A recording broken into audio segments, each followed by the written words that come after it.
Good morning. Welcome back to another Dr. Powell Show. I'm your host, Dr. Keisha Powell. Today, we have the honor of interviewing Principal Kenneasha Sloley.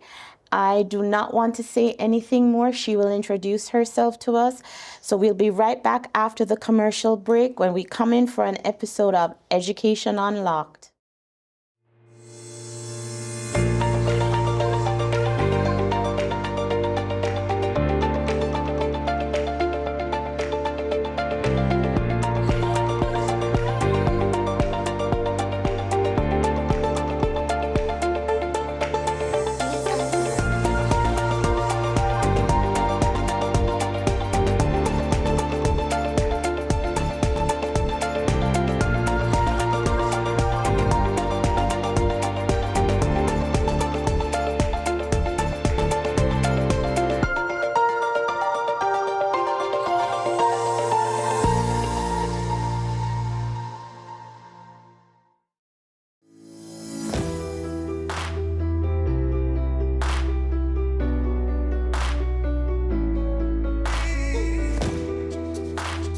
Hi, I'm Dr. Keisha Powell, CEO of Powell Therapy Solutions, LLC, and the host of the Dr. Powell Show.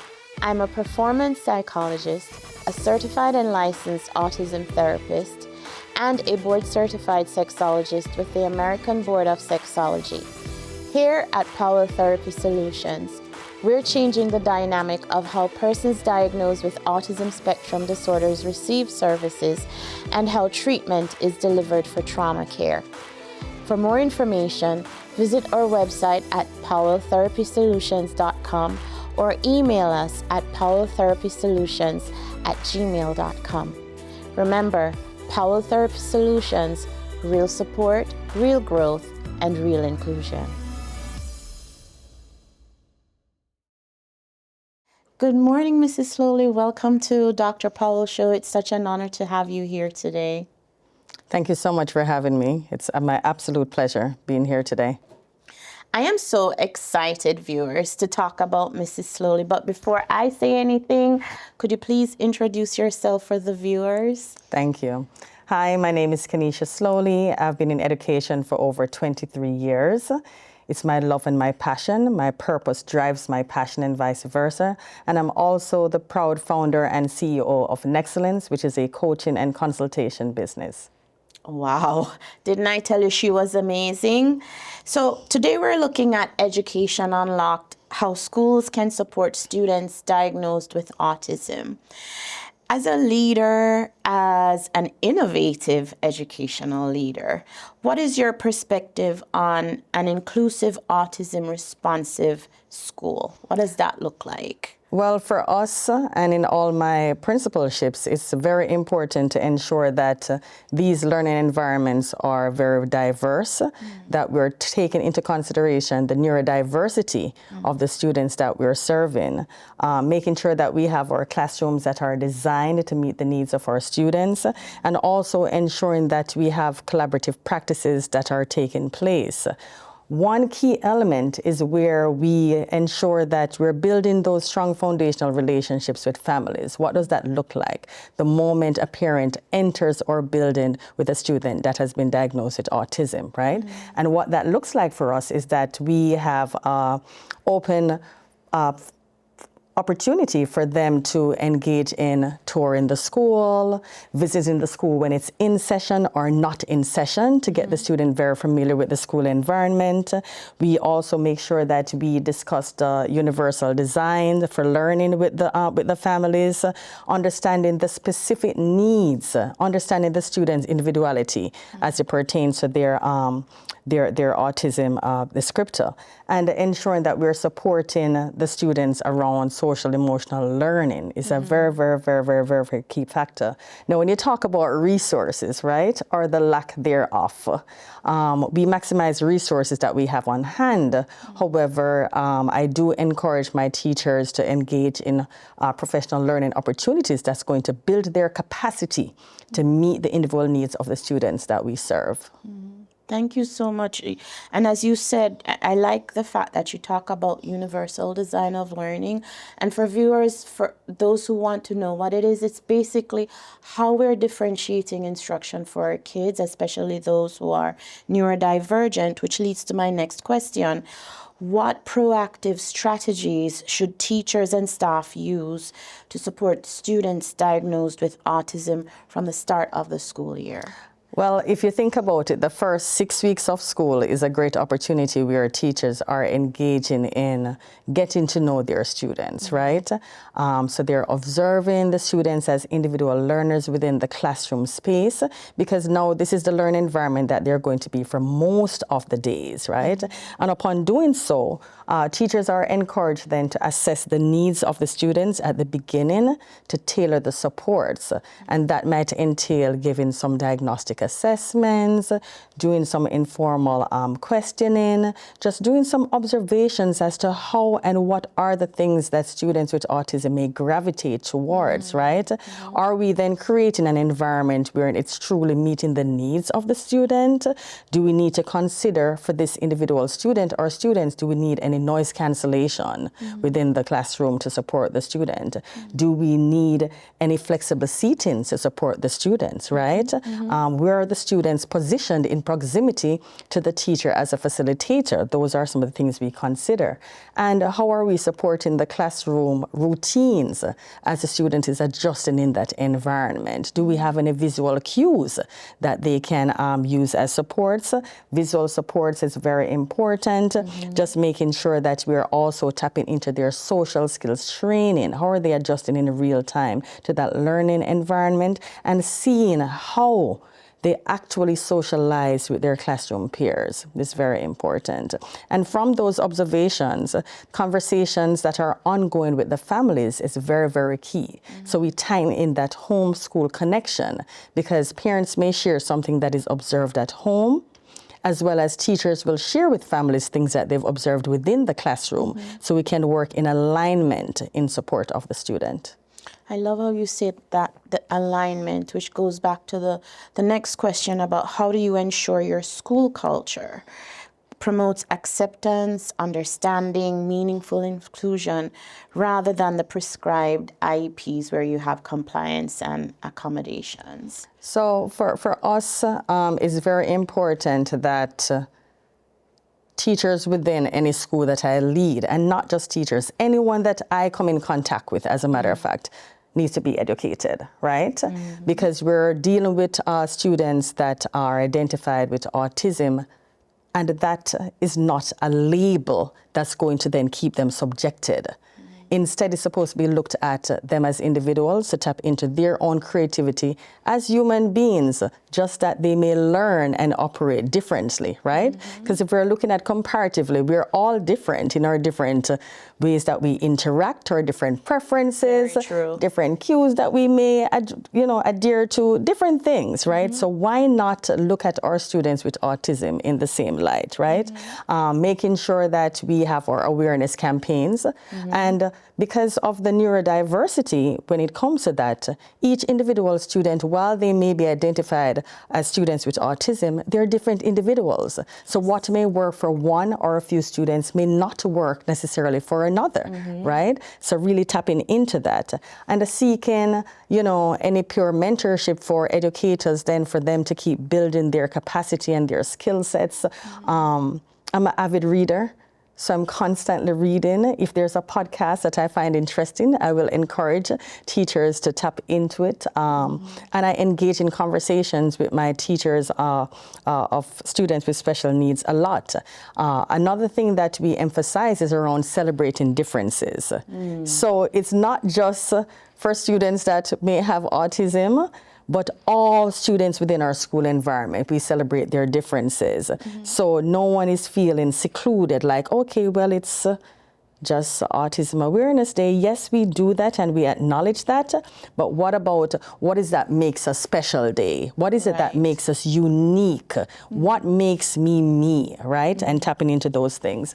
And we also utilize various feedback mechanisms, whether it's like surveys from families, how they're feeling as though their child is being supported within our school, from our teachers, do they feel supported, that they have the right resources to support the students, right? What supports they need from me as an administrator on a day-to-day basis, and how can we outsource any additional supports that's needed? So I strongly believe in leading by example, right? So modeling the expectations is very paramount when it comes to that, and ensuring that for even other administrators that I engage in conversations with, like, what does it look like in your school, my school? Let's be thought partners when it comes to that. I love that. You know, these are things that I would love to see in every school system across Connecticut, because when you think about training or structures, do staff need to confidently support different communication, sensory, and behavioral needs? Absolutely. More than ever, right? I would want to say in the last 5 years, we've seen an increase in identification of students with special needs. And with that, then you're thinking about the caseload for each special education teacher, right? That may have increased by an additional 5 students. So what does that look like? Then you're looking at a multifaceted identification. So then it comes with other elements, other identifications within that. So it's very important for us to make sure that teachers are having ongoing professional learning in real time, almost looking at things as a case study, right? Because we're looking at the uniqueness of the kids, making sure that they're aware where that is concerned, tapping into the various resources that we have and the ones that we don't have, like being very creative and innovative in tapping into resources is key. And you know, just for me as an administrator, providing that collaborative time for general education teachers and special education teachers to have those conversations, right?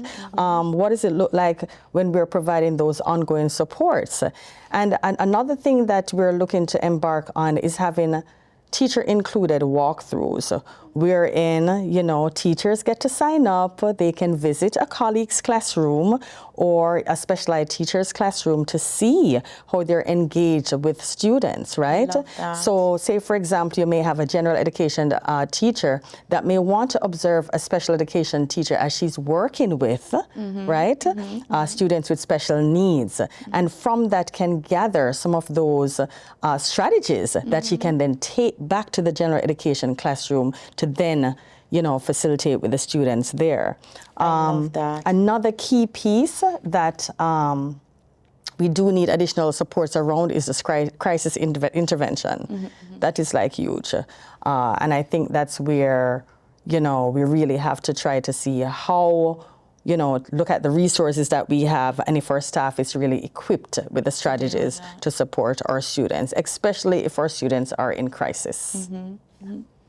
Love that. Can you share a time when your school successfully adapted to better support a student who was diagnosed with autism? Yes. I want to say in one of my principalships, there was a family that was overly anxious with having their son enter our school. He was leaving a very small, self-contained pre-K classroom, and he was now entering into our kindergarten. So he did the pre-K 3. The parent homeschooled him for the pre-K 4 year because of just that anxiety and also because of not having a positive experience the first time around. So from earlier on in the summer, I've been having conversations with this family, right? I had them come in, visit the school, walk the school on multiple occasions. I was working during the summer, so it was okay.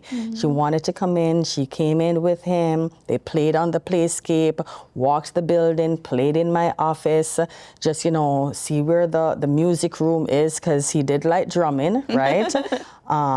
You know, just to get familiar, because now you're transitioning from a self-contained then to being homeschooled, Huge now transition. to entering into a very large school, which is a pre-K through 8th grade school, not even just a pre-K program or a kindergarten program, but a school that now services like so many students. So you can imagine how overwhelming that must be for that, right? So by doing those things, you know, the parent felt seen, they felt heard. They realized that their child gravitated towards me. But their next concern was, will that be the same when your staff is here? We know that about you, right? And I kept reinforcing that, you know, we're one message, one voice. So I'd reach out to my team to say, hey, I know it's the summer. You know, I'm not trying to violate anyone's contractual obligation, but I do have an overly anxious parent. Would you be able to? Just like that. Yes, definitely. They were in communication with the parent, they met with the parent, they met with the child. They even reached out to like other incoming students that then visited. They engaged on the playground with the student. And then that was when I considered having an open house just for kindergarten students only, versus when we do our back to school open house for everyone. Wow. So that made that transition like very easy. And gradually just visiting that first floor space to now 2 months after, now let's go to the second floor to look for the big kids.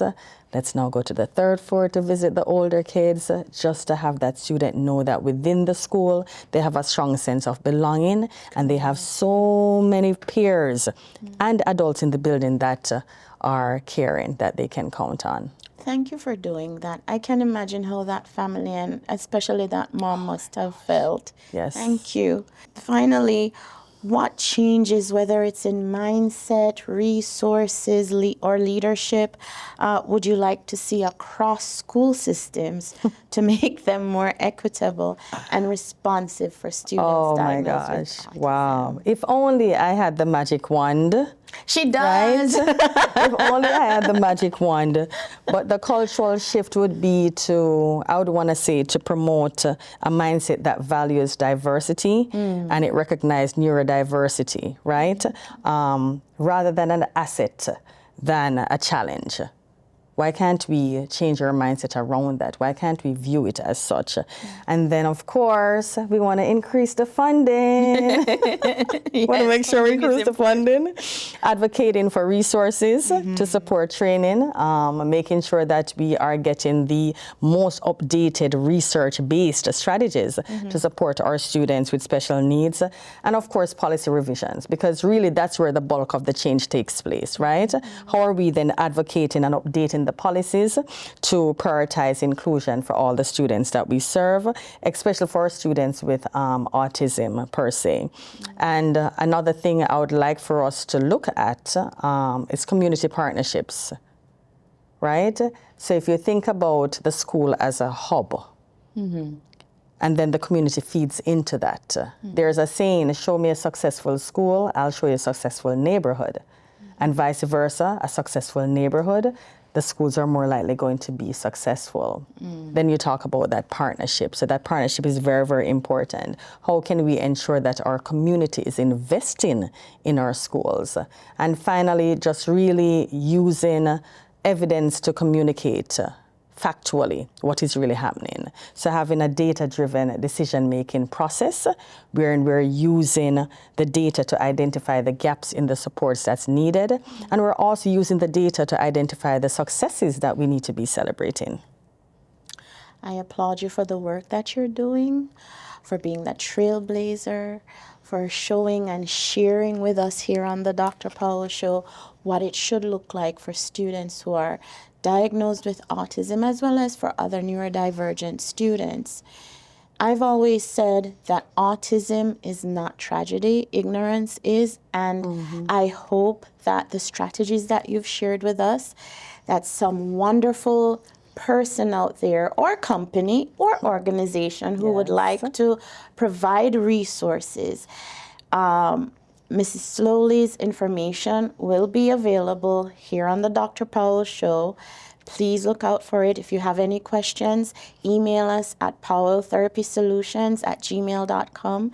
We thank you so much for being here. Thank you. I can tell you personally, I am super honored and excited because your passion for education, and by the way, before we forget, viewers, congratulations, 100 Women of Color. Thank you. Awardee. We thank you. you so much for being here and for honoring us. And parents, I know that moving into a new school year, beginning January, when I say new school year, it's going to be difficult for some of you, but you know, a lot of great strategies and information have been available. And if you want more, please feel free to reach out to us. Thank you so much for joining us here today on the Dr. Powell Show. Thanks.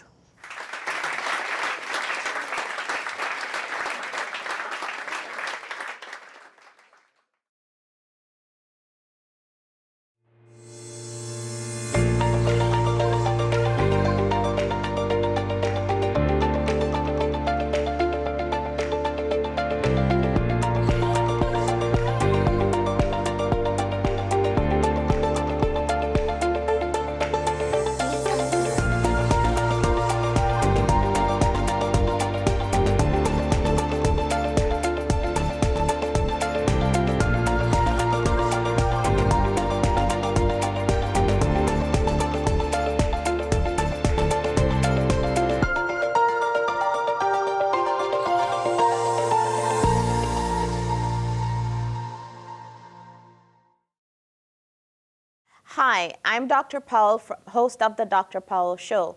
Remember, click on the givebutter.com/helpcvc, donate now.